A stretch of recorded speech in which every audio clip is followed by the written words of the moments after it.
तो जैसा कि हमने पिछले पार्ट में देखा था कि लियाओ अब फाइनल में पहुंच गया था और फिर वहां पर दो टीम बनी थी, एक ब्लू टीम और रेड टीम। रेड टीम में लियाओ था और ब्लू टीम में हीलियन था। और ब्लू टीम, हीलियन की टीम बहुत ही अच्छा चल रही थी क्योंकि उनका कमांडर बहुत ही अच्छा था और वो उन्हें सही से गाइड कर रहा था। इसकी वजह से वो बीस्ट को भी आसानी से मार पा रहे थे और बहुत अच्छे से पॉइंट भी उनके गेन हो रहे थे। उन्हें देखकर लियाओ सोच में पड़ गया था कि अब मैं इनसे कैसे जीत पाऊंगा, और उसे अपनी रेड टीम का ये पता नहीं होता है कि कौन सा बंदा कहां पर है। तो इस एपिसोड की स्टार्टिंग में हम देखते हैं कि प्रोफेसर जी कह रहे होते हैं कि ब्लू टीम आसानी से जीत सकती है क्योंकि उनका कमांडर बहुत ही समझदार है। और फिर वो कहने लगते हैं कि क्योंकि ये बहुत ज़्यादा पॉइंट भी कमाते हुए जा रही होती है। और फिर वो कहते हैं कि रेड टीम का अभी यहाँ पर विन लिस्ट में नामो निशान भी नहीं है। और फिर ये सुनकर मिसलिन घबराने लगती है और कहती है कि ये लियाओ कहाँ पर है। और हम लियाओ को देखते हैं जो कि एक पेड़ पर बैठा हुआ होता है और वो भी कहने लगता है कि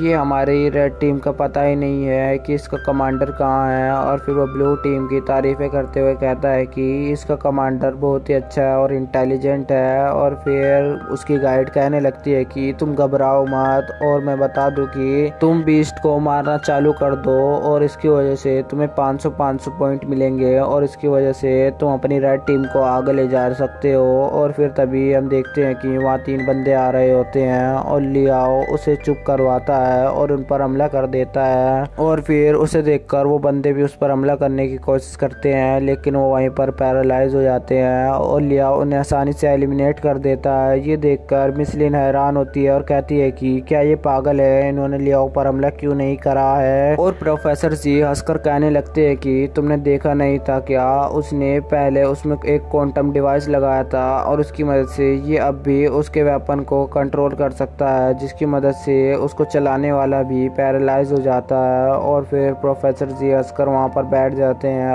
और मिसलिन कहने लगती है कि चलो अब ठीक है, अब वो उन्हें आसानी से मार सकता है। और फिर प्रोफेसर जी कहने लगते हैं कि अब भी उसके लिए ये आसान नहीं होगा। और हम देखते हैं कि लियाओ इधर उधर भाग रहा होता है और भी बंदों को ढूंढ रहा होता है और एक पेड़ के पास जाकर छुपने लगता है। और वहाँ पर उसकी गाइड उससे कहने लगती है कि कॉन्ग्रेचुलेसन, तुम्हारे पॉइंट बढ़ गए हैं क्योंकि तुमने उन बंदों को एलिमिनेट किया था और अब उनके पॉइंट तुम्हें मिल गए हैं। और फिर उन्हें वो चुप कराता है और कहता है कि तुम उधर देखो। और फिर हम देखते हैं कि हीलियन 4 बंदों के साथ आ रहा होता है और इधर उधर देख रहा होता है कि रेड टीम के बंदे कहाँ हैं जो उन्हें हराकर उनके पॉइंट ले ले। और तभी लियाओ उन पर हमला करता है और उनके 4 बंदों को हराकर ऊपर भेज देता है। और ऐसे ही वो हीलियन के साथ करने की सोचता है लेकिन हीलियन उसे दूर करता है। और फिर लियाओ हीलियन से कहने लगता है कि तुम लकी हो, तुम्हारे हाथ में मेरा डिवाइस नहीं है। और फिर हीलियन कहने लगता है कि मैं तुम्हारे डिवाइस छूकर अपने हाथ गंदे नहीं करना चाहता हूँ। और फिर वो कहने लगता है कि अब तुम मरने वाले हो क्योंकि तुम यहाँ पर अकेले आए हो। और फिर वो उस पर हमला कर देता है और लियाओ भी उस पर हमला करता है और लियाओ उससे हारने लगता है। ये देखकर वहाँ पर वो लैंड माइन बिछाकर वहाँ से भाग जाता है और हीलियन जैसे ही उसे पकड़ने की कोशिश करता है लेकिन वहाँ पर ब्लास्ट हो जाता है। और फिर हम देखते हैं कि हीलियन की टीम ने एक बेस भी बना रखा होता है जहाँ से वो सबको कमांड दे रहे होते हैं। और हीलियन वहाँ लेटा हुआ होता है और उनका कमांडर से बात कर रहा होता है और वो कह रहा होता है कि तुम घबराओ मत, लियाओ अब मेरे हाथों पिटने ही वाला है और उसे मैं जल्दी से ही एलिमिनेट कर दूंगा। और फिर वो कहने लगता है कि चलो मैं देखता हूँ कि उसके छुपने के कहाँ कहाँ चांस है। और वो कहने लगता है कि उसके नॉर्दर्न एरिया में छुपने के 47% चांस है और साउथ में छुपने के 33% चांस है और एक गुफा में छुपने के 90% चांस है। और फिर वो कहने लगता है और यहाँ पर उसके छुपने के चांस 1% है। और तभी वहाँ पर एक धमाका होता है और वहाँ से लियाओ नीचे आता है। उसे देखकर हीलियन कहने लगता है कि तुम यहाँ पर कैसे आ सकते हो।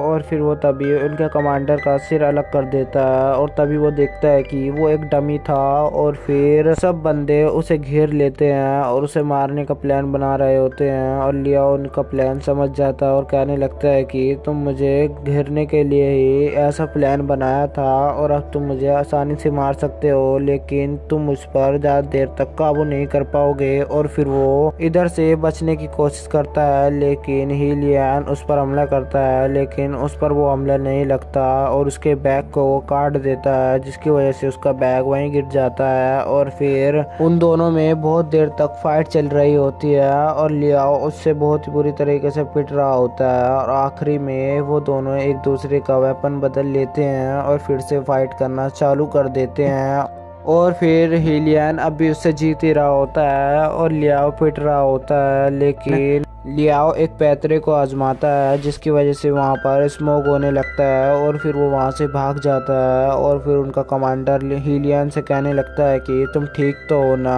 और फिर वो उस बैग को देखता है, उसे देखकर वो घबराने लगता है और कहता है कि ये एक बॉम्ब है और हम एक ट्रैप में फंस चुके हैं। और तभी वहाँ पर एक बहुत बड़ा ब्लास्ट होता है, जिसकी वजह से सारी ब्लू टीम के बंदे मर जाते हैं और कुछ ही वहाँ पर बच पाते हैं। और फिर हम लियाओ को देखते हैं जो कि गिरता पड़ता वहाँ पर कहने लगता है कि अगर मैं थोड़ी देर और भी वहाँ रुकता तो मैं भी उनके साथ ही एलिमिनेट हो जाता। और फिर वो देखकर सब हैरान होने लगते हैं और कहते हैं कि इसने कमाल कर दिया है। और मिस लिन को कुछ समझ नहीं आ रहा होता है कि इसने ये कैसे किया है और वो इधर उधर घूमने लगती है और कहने लगती है कि अगर मैं इसे अपने टीम में शामिल कर लेती तो अभी ये मेरे साथ काम कर रहा होता। और फिर वो ऐसे ही सोचती रहती है और वहाँ पर हिलियन आता है जो कि अब एलिमिनेट हो चुका होता है। और वहाँ पर वो सब देखने लगते हैं कि लियाओ फर्स्ट पोजीशन पर होता है रेड टीम पर। और फिर वहाँ पर वो बंदा कहने लगता है कि तुमने देखा इसने आसानी से हमें अपनी ट्रैप में फंसा लिया। और ये सुनकर हिलियन गुस्सा होकर वहाँ से जाने लगता है। और वो बंदा जो कि ब्लू टीम का कमांडर था